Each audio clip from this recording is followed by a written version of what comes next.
पूर्ण रीतीने कोर्ट कचेऱ्यामध्ये ओबीसीची बाजू लावून धरणारे धडाडीचे एक नेतृत्व म्हणून अभ्यासपूर्ण आणि खऱ्या अर्थाने बाबासाहेबांनी अपेक्षित केलेलं नेतृत्व म्हणजे प्रदीपजी ढोबळे आहेत. त्यांच्याकडून ओबीसी समाजाच्या खूप मोठ्या अपेक्षा आहेत आणि ते आपल्या सर्वांच्या सहकार्याने आपल्या सर्वांच्या बरोबरीने त्यांच्या बरोबर काम करण्याने आपल्याला ते पूर्ण होतील असं वाटतं. प्रदीपजी ढोबळे साहेब एअर इंडियामध्ये इंजिनियर आहेत. त्यांनी अनेक पदव्या घेतलेल्या आहेत. 18 तास बाबासाहेबाप्रमाणे अभ्यास केलेला आहे. SSC बोर्डामध्ये त्यांच्या बॅचमध्ये ते नागपूर विभागामध्ये आहेत. त्याचबरोबर अनेक वेळा त्यांना देश परदेशामध्ये सुद्धा जावं लागतं आणि वकिलाची सुद्धा त्यांनी वकिलीचा सुद्धा अभ्यास केलेला आहे. असे अभ्यासपूर्ण नेते व्याख्या ते आपल्याला आज मिळालेले आहेत. त्यांचा कडून आपल्याला सर्वांना मार्गदर्शन होणार आहे. मी प्रदीपजी ढोबळे साहेबांना विनंती करतो की आपण आपल्या व्याख्यानाला सुरुवात करावी. धन्यवाद.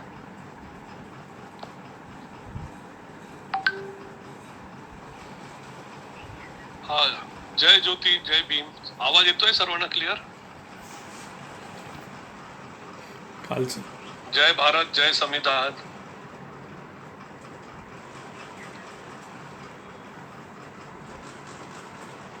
सर्वांना माझा आवाज येतोय क्लिअर? येतोय सर.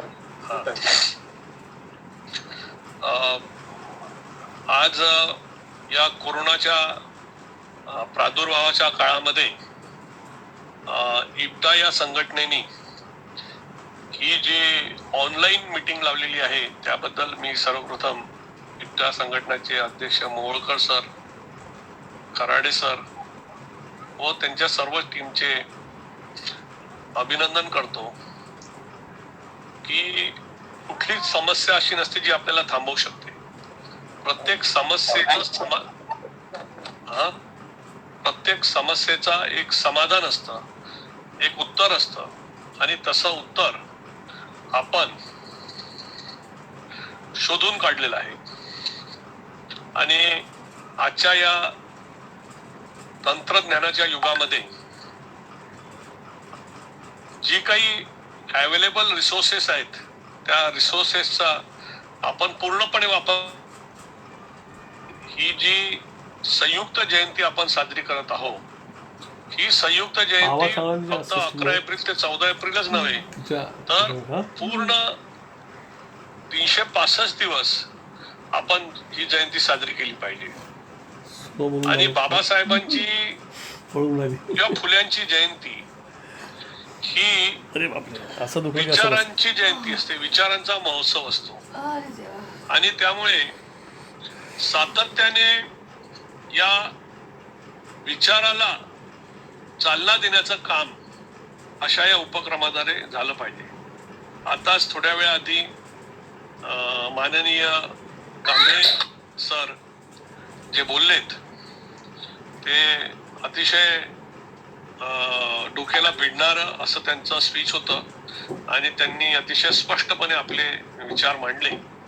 त्याबद्दल कांबळे सर त्यांना पण आपण धन्यवाद देऊया. खूप चांगला बोलला तो. आता मी खराडे सरांनी आता थोड्या वेळ आधी माझ्याबद्दल सांगितलं तर मी एअर इंडियामध्ये वरिष्ठ सहाय्यक महाप्रबंधक आहो आणि त्यामुळे त्या अनुषंगाने मला देश विदेश फिरण्याची संधी मिळते. मी माझं जे उच्च शिक्षण आहे ते अमेरिकेमध्ये झालेलं आहे, इंग्लंडमध्ये झालेलं आहे, सिंगापूरला झालेलं आहे, चायनामध्ये शांघाई इथे झालेलं आहे. तर जेव्हा मी ते सर्व देश बघतो किंवा खास म्हणजे जेव्हा अमेरिका आणि युरोप जेव्हा बघतो त्यावेळेस असं लक्षात येतं की ज्या प्रकारे त्यांनी त्यांच्या देशामध्ये मानवीय मूल्य व मानवता याला जे प्रोत्साहन दिलेलं आहे तिथे आपण कुठेतरी कमी पडतो. या देशाचं जे संविधान आहे ते डॉक्टर बाबासाहेब आंबेडकरांनी लिहिलं आणि त्यामुळे त्या संविधानातून आपल्याला अनेक अशा गोष्टी उपलब्ध झाल्या. आता जसं कांबळे सरांनी उल्लेख केला होता पोर्ट आणि की सिंक्रोनाइज नाही होत ना. मनुस्मृती जाळण्याचा त्यांनी उल्लेख केला की आपल्या देशाची जे संविधान होतं ते मनुस्मृती होतं, वर्णव्यवस्था होती, जाती व्यवस्था होती आणि त्याच्यातून मुक्ती देण्याचं काम आपल्या या तमाम बहुजन समाजाला जर का कोणी दिलं असेल तर भारतीयाच्या संविधानाने दिलं. आज वर्णव्यवस्था ऑफिशियली मानण्यात येत नाही, आपण ते डिनाऊन्स केलेली आहे. भारताच्या संविधानाच्या कलम 17 नुसार आपण अनटचेबिलिटी किंवा अस्पृश्यता सुद्धा डिनाऊन्स केलेली आहे, डिनाय केलेली आहे. आणि फक्त अस्पृश्यता आपण डिनाय केली नाही तर आपण असंही म्हटलंय की अस्पृश्यता पाळणे हा गुन्हा आहे आणि हा जो गुन्हा आहे हा पनिशेबल गुन्हा आहे. ही बाब आपण लक्षात ठेवली पाहिजे. हे भारताच्या संविधानाच्या कलम 17 मध्ये लिहिण्यात आलेलं आहे. पण आपण आज एक विचाराचा उत्सव साजरा करत आहोत. सगळे वैचारिक मंडळी इथे माझं हे वक्तव्य ऐकत आहे. आपण सर्व शिक्षक लोक आहात आणि मी तुमच्या कोल्हापूरच्या इप्टा अधिवेशनामध्ये एक प्रमुख वक्ता म्हणून एकदा आलेलो आहोत. कोल्हापूरला जे आमचं अधिवेशन झालं फार मोठं अधिवेशन होतं आणि मला आपल्या संघटनेकडून त्यावेळेस पासून फार मोठ्या अपेक्षा आहेत आणि काही प्रमाणात तुम्ही त्या अपेक्षा पूर्णही करत आहात. समाजामध्ये सत्य शोधण्याचं काम आपली संघटना करत आहे. तेव्हा मी एक प्रश्न आपल्या शिक्षकांना तेव्हा विचारला होता, पुन्हा त्या प्रश्नाला मी उजळणी देण्याचं काम करत आहोत आणि तो म्हणजे मी आपल्याला विचारलं होतं त्यावेळेस की आपण पहिले ते 10वी पर्यंत आपण इतिहास शिकतो. त्या इतिहासामध्ये आपल्याला गौतम बुद्ध शिकवण्यात येतात का, शिवाजी महाराज शिकवण्यात येतात का, महावीर जैन शिकवण्यात येतात का? तर आपण सर्वांनी त्यावेळेस हो हो हो अशी उत्तर दिली होती. कारण ते शिकवण्यात का येतात इतिहासामध्ये? कारण ती महापुरुष किंवा ते व्यक्तिमत्व यांनी जन्म घेतला होता आणि ते निर्माण झाले होते. तर त्याच्याबद्दलचा इतिहास आपल्याला 2 प्रकारे उपलब्ध असतो. म्हणजे इतिहासामधलं जे फॅक्ट आहे त्याला जाणून घेण्यासाठी एक द्विसूत्री वापरली जाते. ती म्हणजे की तो जो व्यक्ती आहे त्या व्यक्तीच्या संदर्भामध्ये काही मटेरियल फॅक्ट्स अवेलेबल आहेत का. म्हणजे आपण साधारणतः एखादा व्यक्ती आपल्याला भेटला आणि आपण त्याला म्हटलं की बाबा तुझं लग्न झालं काय? त्यांनी म्हटलं हो माझं लग्न झालेलं आहे, ही माझी बायको आहे. तुम्ही प्रश्न विचारू शकता त्याला, कशावरून तुझी बायको आहे, हे सत्य आहे का, हे जाणून घ्यायचं आपल्याला अधिकार आहे. मी एक हायपोथेटिकल प्रश्न म्हणून समोर करतोय. तर तो म्हणेल माझं लग्न झालेलं आहे. आपण त्याला म्हणू की तू प्रूव्ह कर, एव्हिडन्स दे. तर तेव्हा तो काय करेल की त्याच्या लग्नाच्या वेळेसची त्याचं जेव्हा 5 वर्षाआधी 10 वर्षाआधी लग्न झालं तर त्याचा तो लग्नाची पत्रिका दाखवेल. त्याला आपण म्हणतो डॉक्युमेंटरी एव्हिडन्स. पण डॉक्युमेंटरी एव्हिडन्स क्रिएट केल्या जाऊ शकतात. आपण बघतोय की आपल्या बऱ्याचशा महापुरुषांच्या संदर्भामध्ये अतिशय निगेटिव्ह असे डॉक्युमेंटरी एव्हिडन्स निर्माण करण्यात आले. असा म्हणजे आता आपण संभाजी महाराजांचाच साधं समजायचं गेलं तर संभाजी महाराजांबद्दल शाळेत असताना आम्हाला सुद्धा असं सांगण्यात यायचं की ते दारुडे होते किंवा रंगेल होते अशा प्रकारचं. पण जेव्हा ते जे साहित्य निर्माण केलं होतं, जे डॉक्युमेंटरी एव्हिडन्स होतं, ते नंतरच्या काळात विश्वास पाटलासारख्या लोकांनी किंवा या आपल्या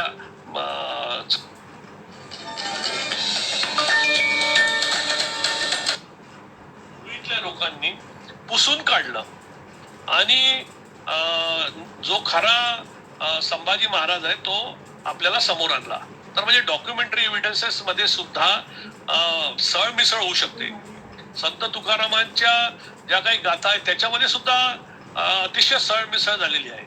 म्हणून डॉक्टर आहा साळुंखेंनी विद्रोही तुकाराम लिहिताना की ही पर्टिक्युलर हा अभंग हा तुकारामाचा असू शकत नाही, कारण त्याच्या विरुद्धचा अभंग जर का तुकारामांनी लिहिलाय तर ते असं कसं लिहितील, आणि अशा प्रकारे त्याला छाटणी केलेली आहे. तर इतिहासाचा जेव्हा आपण अभ्यास करतो तेव्हा अशा प्रकारची जी छाटणी आहे ती करण्यात येते. परंतु त्या व्यक्तीला ज्याला आपण विचारलं की तुझं लग्न झालं की त्याने आपल्याला पत्रिका दिली, ते डॉक्युमेंटरी एव्हिडन्स झालं. पण मग त्याच्यानंतर आपण त्याला म्हणतो की याच्यावर मी बिलीव्ह करत नाही. मग तो म्हणतो की बघा माझ्या लग्नामध्ये हा अमुक व्यक्ती आला होता आणि त्यांनी आमच्या दोघांच्या नावाने लग्न प्रित्यर्थ भेट म्हणून एक भांड दिलेलं आहे, त्याच्यावर कोरीव अक्षराने लिहिलं राहते की, म्हणजे त्याला मटेरियल एव्हिडन्स म्हणतात. तर हे जे मटेरियल एव्हिडन्स आहे आणि डॉक्युमेंटरी एव्हिडन्स आहे, ह्या दोन्ही गोष्टी जर का असल्या तर आपण म्हणू की हे सत्य आहे. आपली संघटना ही सत्य शोधण्याचा प्रयत्न करत राहते. तर हे जे सत्य आहे हे सत्य या द्विसूत्रीवर आधारित असते आणि म्हणून इतिहासामध्ये आपल्याला गौतम बुद्ध, महावीर, सम्राट अशोक, शिवाजी महाराज, संभाजी महाराज हे सर्व शिकवण्यात आले. मग मी आपल्याला त्याच वेळेस दुसरा प्रश्न केला होता की काय राम आणि कृष्ण आपल्याला शिकवण्यात आले आहे का? तर आपल्या सर्व लोकांनी, तेव्हा फार मोठं जवळजवळ मला वाटतं 4,000 ते 5,000 शिक्षक होते त्या कोल्हापूरच्या अधिवेशनाला, सर्वांनी उत्तर दिलं होतं की नाही म्हणून. म्हणजे का? कारण की ते इतिहासामध्ये शिकवल्या जायसाठी त्याच्याबद्दलचे जे एव्हिडन्सेस आहेत ते एव्हिडन्सेस उपलब्ध नाही आहे. पण मग तरी आपल्या मनावर राम आणि कृष्णाबद्दलचा जो कुठला पगडा आहे तो पगडा त्यांनी साहित्यातून, म्हणजे मग मराठीतून, हिंदीतून अशा वेगवेगळ्या रामायण आणि महाभारतल्या कथा सांगून सांगून ऍक्च्युली निर्माण केलेला आहे. आणि आज आपण असं बघतोय की बरेचसे जे महाराज आहेत ते सातत्याने त्याच त्या गोष्टी सांगत असतात. मग म्हणजे त्याचा सुद्धा त्या अस्तित्वात आहे की नाही हे प्रश्नचिन्ह निर्माण झालेल्या ज्या गोष्टी आहे त्याचा सुद्धा समाजावर एक पगडा आहे. आणि तो जो समाजावर असणारा जो पगडा आहे तो जर का आपल्याला खोडून काढायचा असेल तर आपल्या लक्षात ठेवलं पाहिजे की आपल्याला फुले शाहू आंबेडकरांच्या साहित्यामध्ये जावं लागेल. कारण त्याची सर्व उत्तरं आपल्याला तिथे मिळतात आणि ते जे साहित्य आहे ते समाजामध्ये प्रसारित करावं लागेल, लोकांना सांगावं लागेल. कारण जोपर्यंत या देशाचा मूलभूत आधार प्रगतीचा सत्य होत नाही तोपर्यंत हा देश प्रगती करू शकत नाही, हा देश महासत्ता बनू शकणार नाही. ज्यावेळेस या देशाचा मूलभूत आधार सत्य होतं त्यावेळेस आपल्याला माहित आहे की या देशामध्ये बौद्धकालीन काळामध्ये नालंदा आणि तक्षशिला विद्यापीठामध्ये जे पौर्वात्य देशातले जे विद्यार्थी होते, पाश्चिमात्य देशातले विद्यार्थी या पौर्वात्य देशात म्हणजे भारताच्या विद्यापीठामध्ये शिकायला यायचे. याचे एव्हिडन्सेस आज पण आपण जर का राजगीरला गेले बिहारमध्ये किंवा नालंदाला जर का आपण गेलो ते विद्यापीठाचे अवशेष सापडतात. आज काय चित्र आहे? आज बघा तर आपला प्रत्येक जो विद्यार्थी असतो, प्रत्येक सुशिक्षित घरातला तो म्हणतो की मला अमेरिकेत शिकायला जायचं आहे. म्हणजे पहिले जो फ्लो होता की पूर्वेकडून पश्चिमेकडून लोक पूर्वेकडे यायची, आता पूर्वेकडून लोक पश्चिमेकडे जायला लागली, अमेरिकेत जायला लागली, युरोपमध्ये जायला लागली. कारण सत्य जे आहे तिथे फार मोठ्या प्रमाणात राबवण्यात येतं आणि जिथे सत्य असतो तिथेच विकास असतो आणि तिथेच विज्ञान असतं. आणि म्हणून मागचा आपला काही वर्षाचा जर का आपण इतिहास तपासून बघितला तर आपण मोठमोठ्या गोष्टी करत असलो तरी साधा म्हणजे पेन तर जाऊ द्या, साधी पिन सुद्धा आपण शोधू शकलो नाही.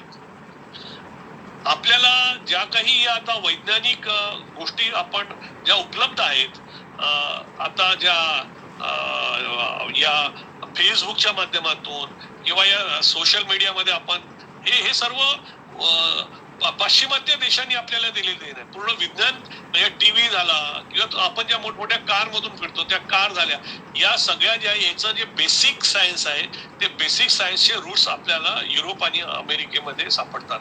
म्हणजे आजही मी ज्या कंपनीमध्ये काम करतो तर आजही त्या कंपनीमधलं जे विमान आहे ते आम्ही एकदा बोईंग अमेरिकेची कंपनी किंवा एअरबस जी फ्रान्समध्ये कंपनी आहे त्या कंपनीकडूनच विमानं विकत घ्यावी लागतात. तर अति विमानं आपल्या देशात का निर्माण होत नाही हा प्रश्न आपल्या समोर आला पाहिजे. आपण समाजामध्ये याच्याबद्दल प्रश्न विचारला पाहिजे. तर याचं कारण असं आहे की जोपर्यंत आपण एक सत्य स्वीकारणार नाही, की सत्यावर आधारित समाज निर्माण करणार नाही आणि फक्त कल्पनेवर आधारित कल्पनेवर आधारित किंवा तथ्यहीन गोष्टीवर आज आपण बघतो की फार मोठा गवगवा होत असतो आणि त्याच्यामुळे देशाचा विकास होत नाही. आणि त्यामुळे मला असं कुठंतरी वाटतं की या सर्व गोष्टी मग मग आपल्याला आज आपल्या देशामध्ये भारतीय संविधान आहे आणि म्हणून आपल्याला जे 6 स्वातंत्र्य मिळालेले आहेत आपल्या भारतीय संविधानाने दिलेले आहे ते 6 स्वातंत्र्य त्या संविधानामधलं एक स्वातंत्र्याचा मी आता सध्या उपभोग घेत आहे आपणही तो उपभोग घेत आहे की त्याला म्हणतात freedom of speech and expression. Freedom of speech and expression हे पहिलं स्वातंत्र्य आहे आपल्याला. हे स्वातंत्र्य आपल्याला मनुस्मृतीत होतं का तर आपल्याला स्पीच अँड एक्सप्रेशनचं स्वातंत्र्य नव्हतं कारण की त्यावेळेसच्या वर्ण व्यवस्थेमध्ये हे जे ओबीसी बीसीचे जे लोक आहेत OBC schedule caste schedule tribe ही शूद्र अतिशूद्र वर्णातली लोक होती आणि त्यांना शिक्षण घेण्याचा अधिकार नव्हता बोलण्याचा अधिकार नव्हता. त्याच्यामुळे हे स्वातंत्र्य आपल्याला भारताच्या संविधानाने मिळवून दिलेलं आहे. त्याच्यामुळे हे स्वातंत्र्य आपण समजून घेतलं आहे. आज आपल्याला भारताच्या संविधानाने दुसरं स्वातंत्र्य दिलेलं आहे की असेंबल एकत्रित येणे पीसफुली विदाउट आर्म्स. आज आपण सर्व लोक एकत्रित आलेलो आहोत. हा कार्यक्रम फुले आंबेडकर जयंतीचा कार्यक्रम करत आहोत. हे आपल्याला दिलेलं आहे. तिसरं आपल्याला संविधान हे आपल्याला आधी नव्हतं आपण आणि त्यासाठी म्हणून ही आपण लोक असेंबल होऊ नये यासाठी त्यावेळेस मनुस्मृतीमध्ये सप्तबंदी आपल्या समाजावर लावण्यात आली होती. म्हणजे पहिला स्ट्रक्चर जे आहे वर्ण व्यवस्थेचं ज्यामध्ये आपण ब्राह्मण क्षत्रिय वैश्य आणि शूद्र या वर्णाची बघतो आणि मग त्या वर्णामध्ये सुद्धा असणाऱ्या जाती जसं शूद्रामध्ये हे जे ओबीसीची मंडळी येतात किंवा अतिशूद्रामध्ये शेड्यूल कास्ट आणि शेड्यूल ट्राईबची मंडळी येतात तर यांना सुद्धा पुन्हा हे शूद्र म्हणून एकत्र राहू नये किंवा अतिशूद्र म्हणून एकत्र राहू नये म्हणून यांना जाती जातीत विभागलेलं होतं. आणि मग ते जाती जातीत विभागित करण्यात असताना समाजामध्ये जी काही कामं आहेत ती सर्वच्या सर्व कामं फक्त या शूद्रांनी आणि अतिशूद्रांनीच करावी आणि मग त्यामध्ये ज्या कामामध्ये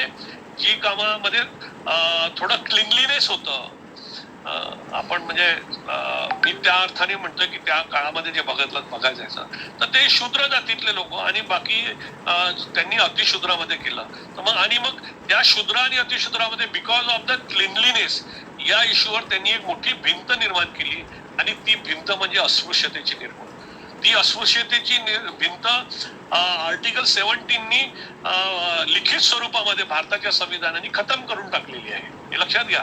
हे भारतीय आज आपण अन्य गोष्टी सांगण्यापेक्षा आपल्या समाजाला आपल्या भारतीय संविधानाचं महत्व जर का समजून सांगितलं तर ही गोष्ट मग त्याच्यामुळे भारतीय संविधान लागू झाल्यामुळे हे आज आपण आज असा कोणी म्हणू शकत नाही कोणाला अरे तू त्या अमुक जातीच्या माझ्याकडे येऊ नको किंवा मी तुझ्यासोबत बसत नाही. कारण भारतीय संविधानाचे जे इक्वॅलिटीचे कलम आहेत ते सुद्धा महत्वाचे आहेत. भारतीय संविधानाच्या इक्वॅलिटीच्या कलम मध्ये कलम 14 सर्वांना कायद्यासमोर समान अधिकार आहेत कायद्यासमोर सर्व समान आहेत आणि कायद्याचं सर्वांना समान प्रोटेक्शन आहे.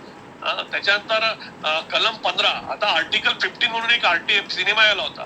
आपण लोकांनी तो आर्टिकल 15 हा जो सिनेमा आहे हा सिनेमा प्रत्येकाने पाहायला पाहिजे. प्रत्येकाने एक दुसऱ्या सांगितलं की तू बघ बाबा त्या आर्टिकल 15 सिनेमामध्ये की तुम्ही caste creed religion place of birth gender म्हणजे स्त्री पुरुष अशा प्रकारचा कुठलाच भेदभाव करू शकत नाही.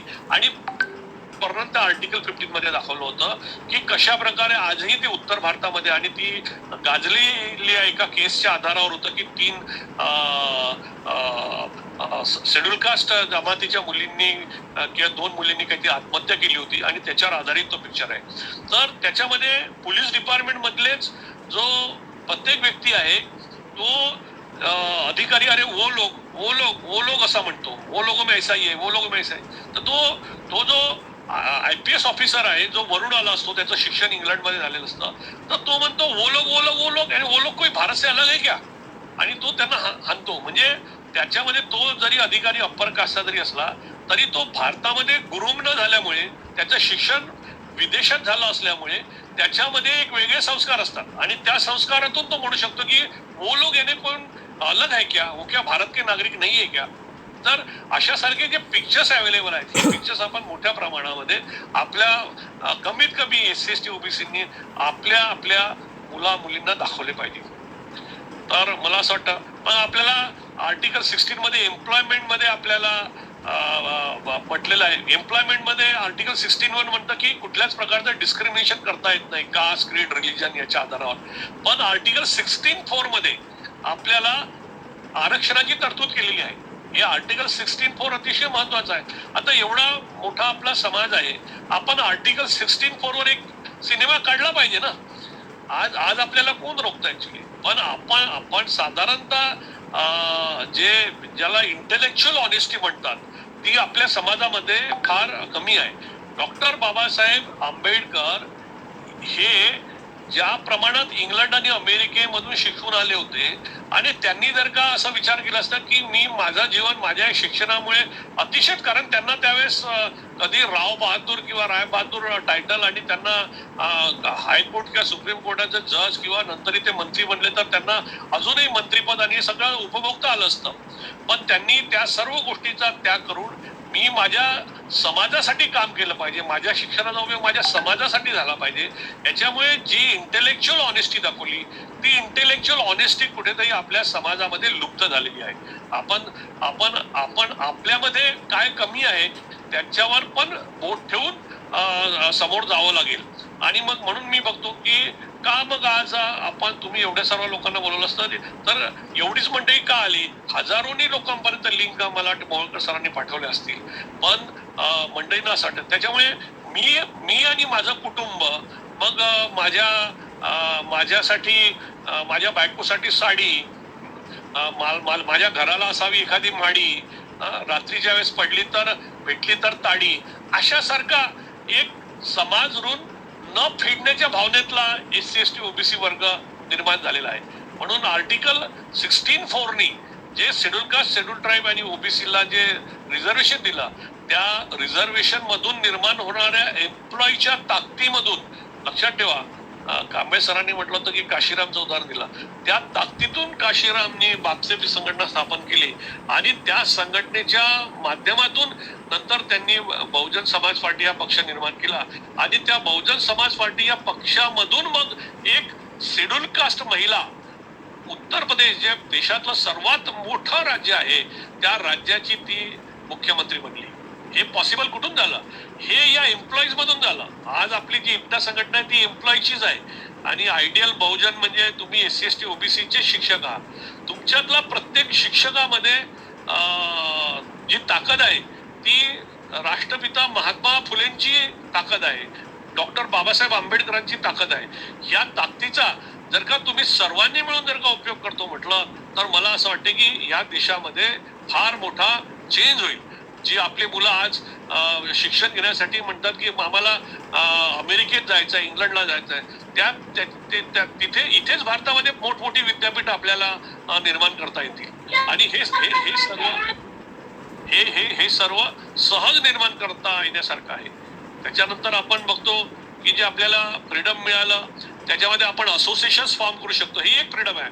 आपल्याला असोसिएशन फॉर्म करण्याचं सुद्धा फ्रीडम नव्हतं, तर आपण असोसिएशन्स आपल्या युनियन्स कोऑपरेटिव्ह फॉर्म करू शकतो. हे आपल्याला मिळालेलं तिसरं फ्रीडम आहे. आपल्याला चौथं फ्रीडम जे भारताच्या संविधानाने दिलं ते म्हणजे आपण भारतभरामध्ये कुठेही फिरू शकतो. असं फिरण्याची सुद्धा बंदी होती, लक्षात ठेवा. ज्या सप्तबंदी आणि भारतामध्ये कुठेही जाऊन आपल्याला सेटल होता येतं, राहता येतं. हा पाचवं स्वातंत्र्य आपल्याला मिळालेलं आहे. तर त्यावेळी ज्या सप्तबंदी होत्या त्या सप्तबंदीमध्ये ज्या जाती होत्या त्या जातींना एक दुसऱ्यापासून वेगळं राहावं लागायचं. म्हणजे तेलीचा पोरगा आहे तर तो तेल्याचाच. आणि मग मी 6वं स्वातंत्र्य सुद्धा सांगून देतो आताच. ते 6वं स्वातंत्र्य म्हणजे आपल्याला आता कुठल्याही प्रकारचा व्यवसाय करायचा, कुठलाही ट्रेड करायचा, कुठलाही बिझनेस करायचा एक स्वातंत्र्य मिळालेलं आहे. आणि हे स्वातंत्र्य आपल्याला हे समाजाला जाऊन सांगावं लागेल. हे स्वातंत्र्य आपल्याला नव्हते मनुस्मृतीमध्ये, कारण त्यावेळेस आपल्यावर सप्तबंदी लावण्यात आलेली होती. म्हणजे जो ज्या जातीत एखाद्या व्यक्तीने जन्म घेतला, सुताराच्या जातीत जन्म घेतला तर त्याला सुताराचंच काम करावं लागायचं. तो इंजिनियर किंवा डॉक्टर बनू शकत नव्हता. कुंभाराच्या जातीत जन्म घेतला तर त्याला कुंभाराचंच काम करत राहायचं, म्हणजे त्याला विशिष्ट जातीमध्ये बंदिस्त करण्यात यायचं. त्याच्यासाठी एक्सप्लेनेशन बरेचसे लोक असं म्हणतात, कारण की ही जी कामं आहेत, कुंभाराची झाली, सुताराची झाली, तेल्याची झाली, कुंभ्याची झाली, माळ्याची झाली, ही कामं दुसऱ्या देशात नाही आहेत का? तर हो, दुसऱ्या देशात पण आहे. ही बाबासाहेब सुद्धा म्हणतात की एखादी पर्टिक्युलर सोसायटी जर का चालायची झाली तर त्या सोसायटीमध्ये कामाचं वर्गीकरण करावंच लागेल, आणि कामाचं वर्गीकरण केल्याशिवाय आणि ते काम केल्याशिवाय सोसायटी चालू शकत नाही, कुठली सोसायटी. पण या देशामध्ये बाबासाहेब म्हणतात की फक्त कामाचं वर्गीकरण झालं एवढ्या पुरतं थांबलं नाही, तर कामगारांचं वर्गीकरण झालं. कामगार सुद्धा बंदिस्त करण्यात आले जाती व्यवस्थेमध्ये. आणि म्हणून सर्वात मोठं नुकसान हे आहे. ही गोष्ट आपण लक्षात ठेवा. आमचे एक मित्र आहेत, ते सध्या ऑस्ट्रेलियाला आहेत. तिथे एक त्यांचा पटेल नावाचा एक गृहस्थ तिथे ऑस्ट्रेलियात झाडू मारत होता. यांनी त्यांच्याशी ओळख केली आणि त्यांनी मला सांगितलेली सत्य गोष्ट आहे. तर त्या पटेलला म्हटलं की मी पटेल, आप पटेल हो के झाडू मार रहे हो? तो म्हणे क्या इधर में चलता है. आता ऑस्ट्रेलिया जो पटेल झाडू का मारून आला, ही बाब लक्षात ठेवा. पटेल हा तिथे झाडू का मारून आला, कारण की पटेलला झाडू मारताना कुठल्याच प्रकारचा त्याचा मानवीय मूल्यांचं हनन होत नाहीये. तिथे तिथे डिग्निटी ऑफ लेबर आहे. प्रत्येक कामाला तिथे एक म्हणजे सन्मान आहे, डिग्निटी आहे. आपल्या देशामध्ये जाती व्यवस्थेने वेगवेगळ्या कामाची डिग्निटी सुद्धा कमी केलेली आहे. म्हणजे अरे हे तर सुताराचं काम आहे, हे तर क्लीनरचं काम आहे, हे तर स्वीपरचं काम आहे. आजही आपल्या देशामध्ये जे आकडे अवेलेबल आहेत भारत सरकारचे, आज सुद्धा जे गटर साफ करण्याचं जे काम आहे त्या कामामध्ये 99% काय 100%च फक्त शेड्यूल कास्ट, शेड्यूल ट्राईब, ओबीसीचेच लोक काम करत असतात, जे आपले नाले आणि गटार साफ करण्याचं. म्हणजे एकीकडे या लोकांसाठी तर आपण सहज काम करू शकतो. हे असं का होतं? कारण की तो पटेलला, त्या पटेलला आमच्या मित्रांनी जेव्हा म्हटलं की क्या पटेल आप भारत में ये काम करोगे क्या, तर तो काय बोलला की भारत पटेल म्हणजे हा आपल्याला गुजरातचा पटेल म्हणजे हा ओबीसी का मराठा तत्सम आपण म्हणू शकतो. तो बोला नाही, भारत में जाऊंगा तो मैं सुसाइड करूंगा मगर ये काम नहीं करूंगा. लक्षात घ्या किती ज्वलंत सत्य आहे की तो मैं भारत में मर जाऊंगा मगर ये काम नहीं करूंगा. म्हणजे अजूनही आपल्या देशामध्ये जी कामाबद्दलची डिग्निटी आहे ती आली नाही. का आली नाही? कारण अजूनही जाती व्यवस्था आपल्या कुरापती करतच आहे. वर्णव्यवस्था आपण त्यागली का? ब्राह्मण, क्षत्रिय, वैश्य, शूद्र ठीक आहे, आपण म्हणूया की वर्णव्यवस्था आपल्या कामाची नाही म्हणून आपण त्यागली, आपण सोडली.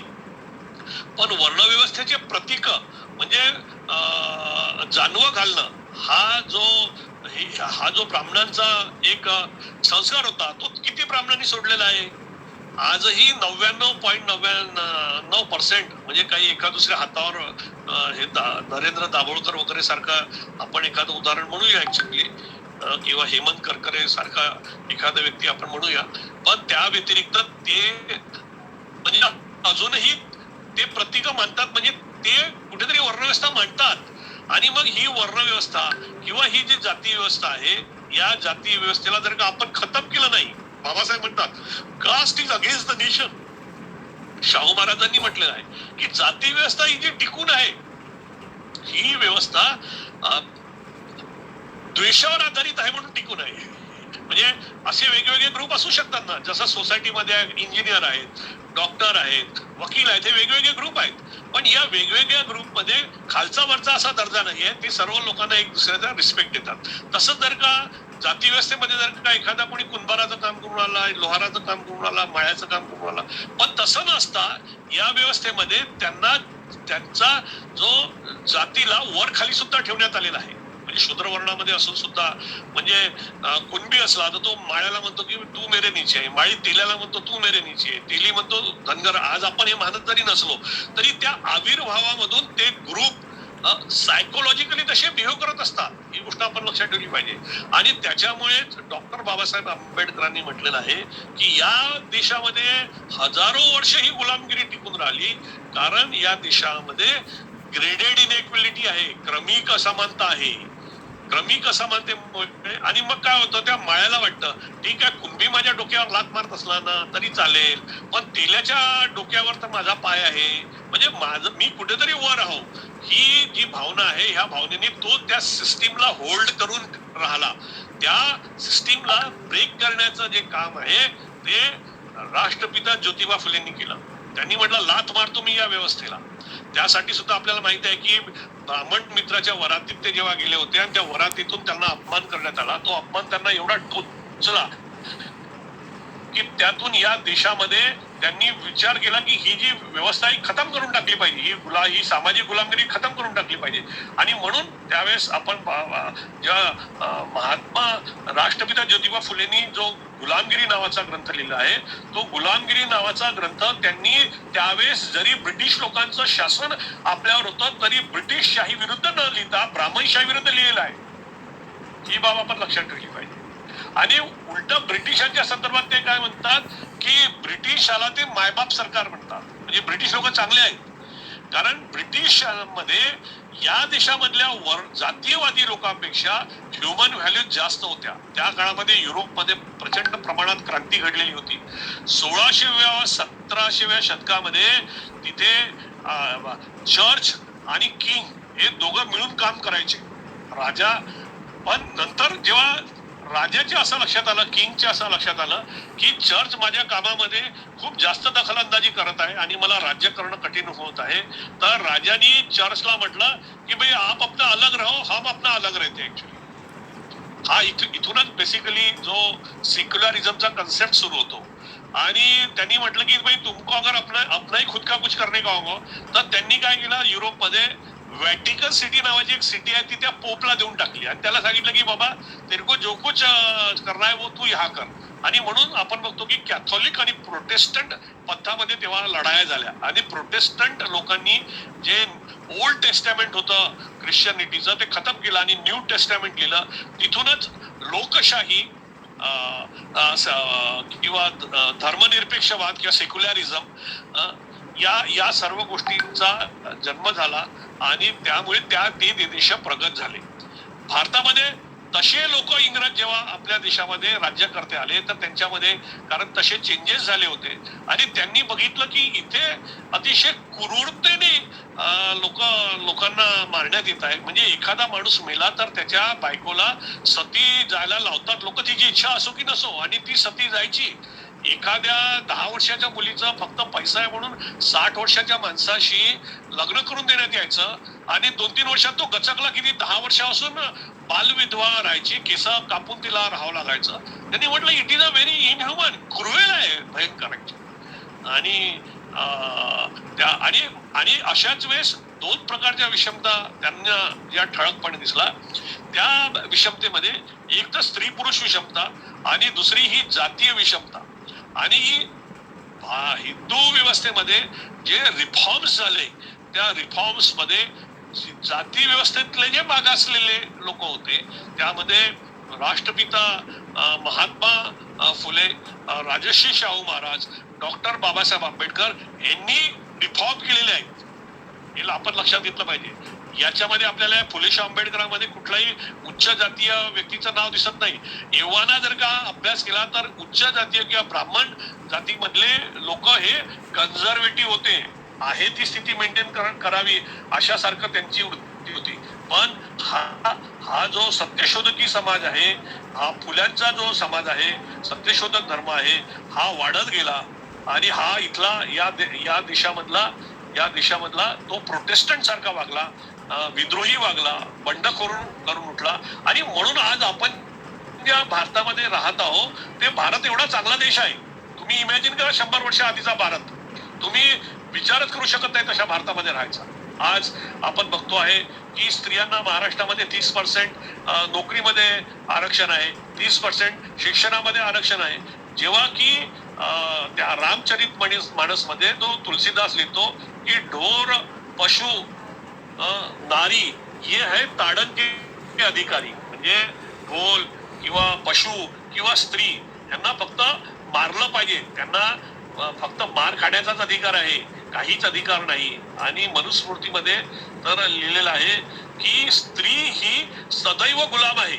मग ती लहानपणी बापाची गुलाम आहे, लग्न झाल्यावर पतीची गुलाम आहे, तर ती नंतर मोठा झाल्यावर आपल्या मुलाची गुलाम आहे. स्त्री स्वातंत्र्य न भवती असं काहीतरी ते आहे ऍक्च्युली, की स्त्रीला कधीच स्वातंत्र्य नसतं म्हणून. या पासून आज आपण इथपर्यंत आलेलो आहोत की या देशामध्ये या भारतीय संविधानामुळे मॅडम इंदिरा गांधी देशाच्या प्रधानमंत्री बनल्या. मॅडम प्रतिभाताई पाटील जे आहे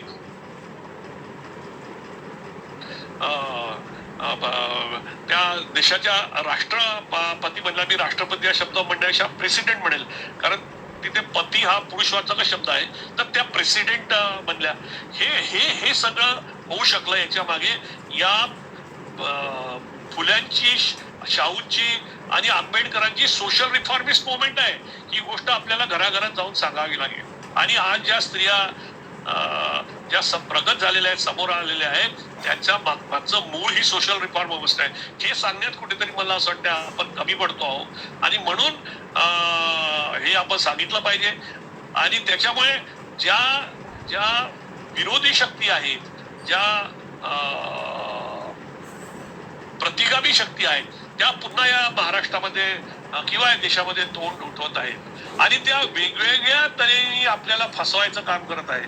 त्याच्यामुळे आपण त्यांचं कॅरेक्टर ओळखून घेतलं पाहिजे की, आणि ते कॅरेक्टर ओळखून पण कॅरेक्टर तुम्ही केव्हा ओळखाल, जेव्हा समाजाला शुद्ध कराल, समाजाला त्या लायकीचे बनवाल की त्याचा जो कॉन्शियस आहे तो सांगेल की हे बरोबर आहे आणि हे चुकीचं आहे. तर तो कॉन्शियस निर्माण करण्यासाठी समाजामध्ये किंवा तो विवेक निर्माण करण्यासाठी सातत्याने असे विचारोत्सव आपण केले पाहिजे. आणि आपण आपल्या संघटनेमार्फत हे आपण जे करत आहात, तर ही अतिशय चांगली गोष्ट आहे. भरपूर वेळ झालेला आहे, 7 वाजून गेलेले आहे. मला जे काही मांडायचं होतं ते मी आपल्यासमोर मांडलेलं आहे. आणि म्हणून मला असं वाटतं की प्रत्येक गोष्टीला मध्ये फॅक्ट शोधा, सत्य शोधा, आणि ते आपल्याला नेहमी समोरच घेऊन जाणार असेल. आता ज्या काही उलटापालटी सध्या होत आहे त्याच्यावर पण आपण लक्ष ठेवलं पाहिजे. आणि जे आपल्याला मिळवून दिलेलं आहे फुले शाहू आंबेडकरांनी किंवा बाबासाहेबांनी म्हटलं की हा रथ तुम्हाला पुढे नेता आला नाही तर कमीत कमी मागे तरी जाऊ देऊ नका. मागे तर अजिबात नव्हे, आपण तो समोरच नेला पाहिजे. त्या काळात जर का फुले आणि बाबासाहेब काम करू शकले, जेव्हा की त्यांच्याशी काय इन्फ्रास्ट्रक्चर नव्हतं, त्यांच्याशी शिकलेली माणसं नव्हती. यावेळेस आपल्याशी सगळं इन्फ्रास्ट्रक्चर आहे, शिकलेली माणसं आहेत, रिसोर्सेस आहेत, आणि तरी सुद्धा जर का हा रिफॉर्मचा जो रथ आहे हा जर का उलट्या दिशेने जात असेल तर मला वाटतं याच्यासारखी दुर्दैवी गोष्ट नाही. म्हणून आज आपण या संयुक्त फुले शाहू आंबेडकर जयंतीच्या निमित्ताने सगळेजण निर्धार करूया, प्रतिज्ञा घेऊया की हा रथ मागे जाणार नाही, हा रथ समोरच जाणार नाही, तर या रथाला अतिशय मोठी गती आम्ही देऊ. आणि या देशातल्या लोकांना सांगू की या टीव्हीवर आणि विमानावर तुम्ही बसता, हे विज्ञानाची देण आहे, पण तुमच्यामध्ये विज्ञानाच्या जी जमेची बाजू आहे की विज्ञानातून मिळणारं जे काय ते तर तुम्हाला पाहिजे, पण तुम्हाला वैज्ञानिक दृष्टी नको आहे, तर ही मूर्खता आहे. विज्ञानासोबत आपण लोकांना वैज्ञानिक दृष्टी सुद्धा देण्याचं काम करायला पाहिजे. आणि ती दृष्टी जर का दिली तर ती दृष्टी म्हणजेच फुले शाहू आंबेडकरांची दृष्टी आहे असं मला वाटतं. आणि मी माझे भाषण किंवा आपण मला जी संधी दिली त्याबद्दल आपले धन्यवाद मानतो. जय भीम, जय ज्योती, जय भारत, जय संविधान. धन्यवाद.